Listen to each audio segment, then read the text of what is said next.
Bismillahirrahmanirrahim. Assalamualaikum warahmatullahi wabarakatuh.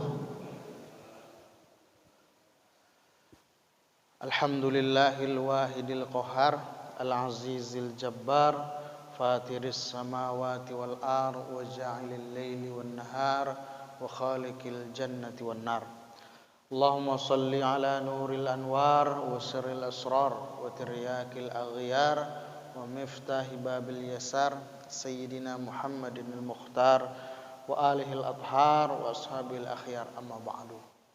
Jamaah salat zuhur yang saya muliakan, pengurus masjid yang saya hormati, semua jamaah yang hadir pada siang ini, mudah-mudahan kita semua dimuliakan oleh Allah Subhanahu wa taala. Amin ya rabbal alamin. Bapak Ibu sekalian,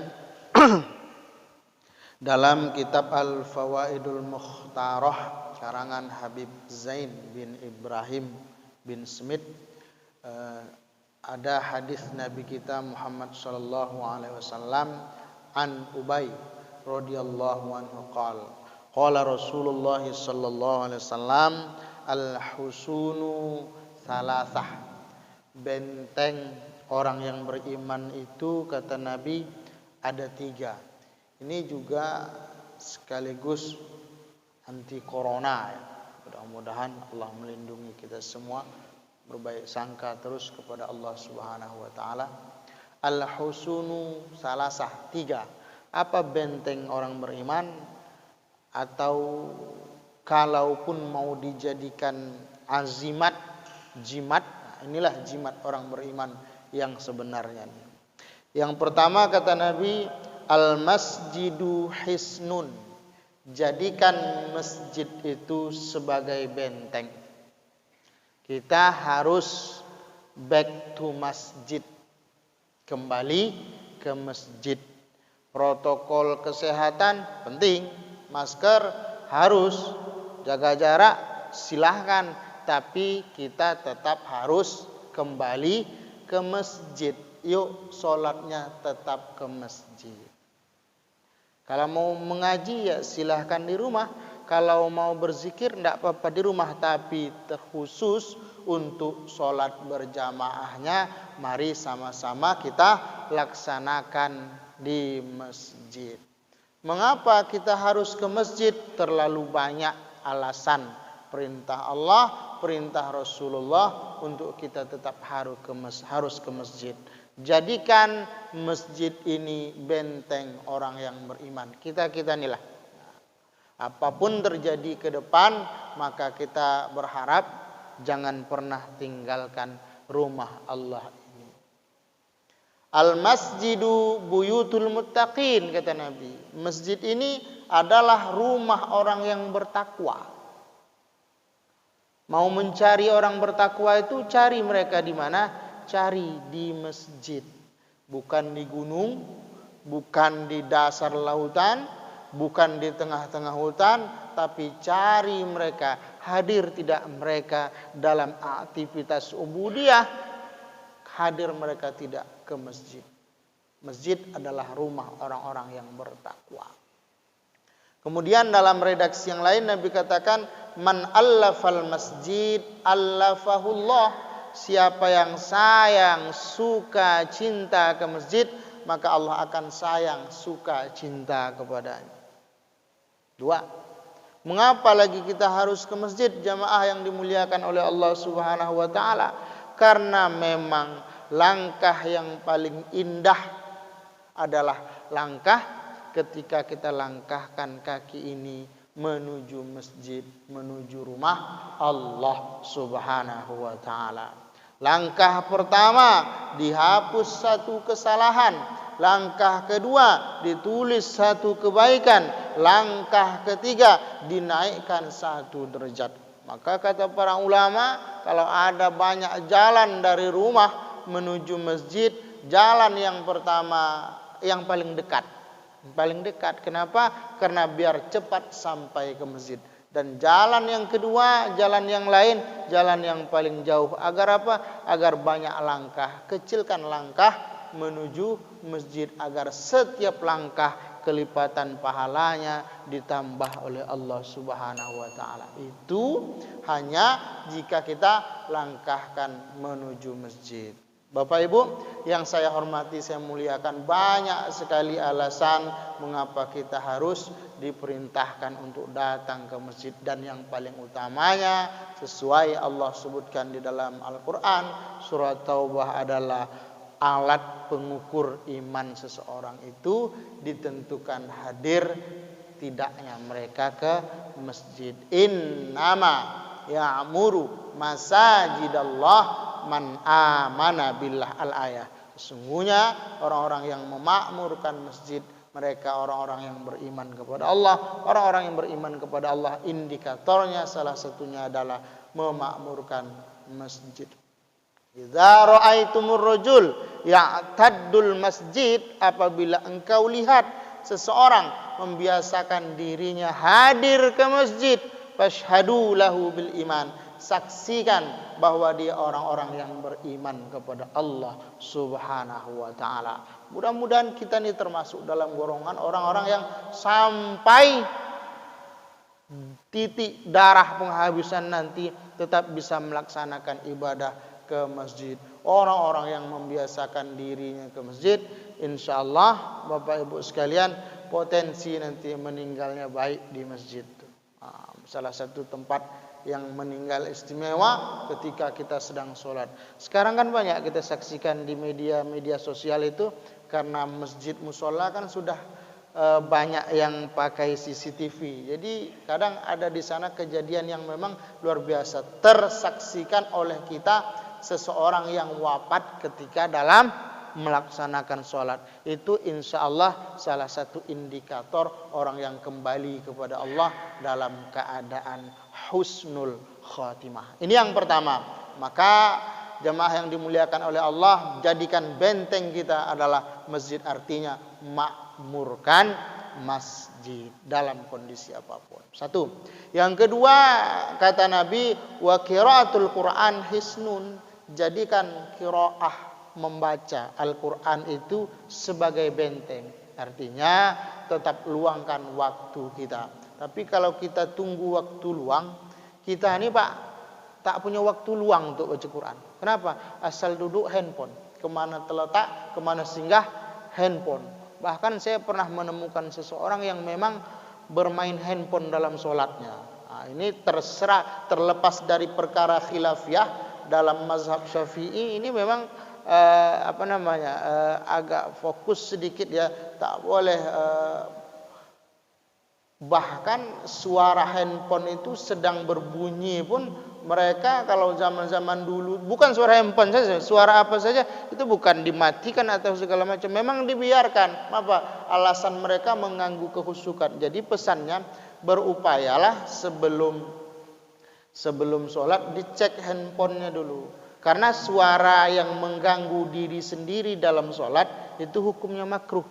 Getar sholatnya itu mengganggu dia, getar handphonenya itu mengganggu sholat dia, itu makruh. Tapi kalau dering handphonenya mengganggu orang lain, itu cenderung kepada haram. Jadi kalau sifatnya mengganggu diri sendiri makruh, tapi kalau sudah orang lain terganggu gara-gara kita, itu haram. Nah, ini yang harus kita perhatikan jamaah yang dimuliakan oleh Allah. Luangkan waktu atau buat jadwal, habis subuh sampai terbit matahari waktu saya untuk Al-Quran. Habis maghrib sampai isya itu waktu saya Al-Quran. Tapi kalau di dalam surah Al-Muzammil itu kita dianjurkan baca Al-Quran malam hari. Dianjurkan pada malam hari. Ya ayyuhal muzammil, hai orang-orang yang berselimut, kumil laila illa qalila, bangunlah kalian malam sedikit pun jadi. Nispahu, bangun pertengahan malam. Kalau tidak mau bangun pertengahan malam, awingkus minhu, kurangi. Maknanya buat di awal malam. Kalau tak bisa awal malam, auzid alaih, tambah. Maksudnya buat akhir malam, sepertiga terakhir malam. Apa yang kita lakukan? Salah satunya adalah warattilil Qur'ana tartila. baca Quran itu di tengah keheningan malam. Bahkan Rasulullah SAW dalam beberapa hadis yang tertentu menyuruh kita membaca Al-Quran itu pada malam hari. Seperti dalam riwayat bahwa ini pun dilakukan oleh sahabat, dan sahabat juga memerintahkan anak-anaknya untuk mengamalkan ini. Termasuk Ibnu Mas'ud selalu memerintahkan anaknya untuk baca surah Al-Waqiah pada malam hari, karena mereka pernah mendengarkan kata Ibnu Mas'ud mencerita kepada Utsman, saya tidak risau meninggalkan anak saya walaupun saya sudah meninggal, karena saya sudah mengajarkan mereka surah Al-Waqiah. Bukankah Rasul bersabda, kata beliau, man qara Al-Waqiah kulla lailatin lam tusibhu faqah. Siapa yang membaca Al-Waqiah setiap malam tidak akan ditimpakan kepadanya faqah, kepakiran. Ini juga surah khusus yang dibaca malam. Atau seperti surah Al-Mulk, tabarakalladzi biyadihil mulku wa huwa ala kulli syai'in qadir, yang memang diperintahkan Nabi, termasuk surah anti azab kubur, hiyal mani'ah min azabil qabri. Surah ini surah yang dengan keberkahannya mampu menghindari seseorang dari azab kubur. Baca dia setiap malam secara kontinu. Secara umum Al-Quran ini sangat bermanfaat untuk kita, baik di kehidupan dunia ini, terlebih-lebih nanti di kehidupan akhirat. Maka jangan jauh-jauh dari Al-Quran. Orang yang sukses hidupnya orang-orang yang dekat dengan Al-Quran. 2. Yang ketiga yang harus jadi benteng kita orang beriman itu wa zikrullahi hisnun. Jadikan zikir kepada Allah itu sebagai benteng. Fazkuruni azkurkum. Jadi kalau ada bapak-bapak punya mungkin yang paling mudah melihatnya maktabah Samilah, bisa mengumpulkan kitab hadis, kitab tafsir paling banyak. Saya sudah buka tafsir Ibnu Katsir, saya buka tafsir At-Tabari, Aisarut Tafasir, dan beberapa puluh kitab tafsir lain di situ mencari makna tentang fazkuruni azkurkum. Ingat aku akan ingat kalian. Sebut aku akan sebut kalian. Yang paling sempurna maknanya ada dalam kitab tafsir Al-Huzin. Ini patut kita baca. Apa maknanya? Fazkuruni fid dunya. Ini makna yang pertama. Ingat aku ketika di kehidupan dunia ini.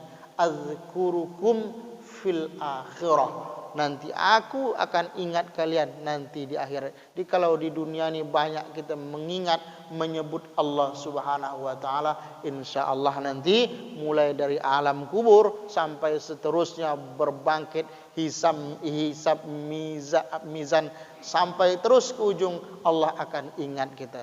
Uzkuruni bid-du'a. Ingat aku dengan banyak meminta. Azkurukum bil ata. Aku akan mengingat kalian dengan cara al-ata, memberi permintaan kalian. Uzkuruni, ingat aku, kata Allah, bi taati, dengan patuh kepadaku. Jadi menurut Ibnu Abbas, sahabat Nabi, ahli tafsir paling senior, bahwa segala bentuk ketaatan kepada Allah adalah zikir. Jadi zikir yang paling lama bisa dilihat dari ibadah puasa, karena kita paling lama puasa mulai dari terbit fajar sampai terbenam matahari. Itu selama berpuasa, beribadah, menjalankan perintah Allah, itu dalam bentuk zikir. Zikir terlama rasanya ya.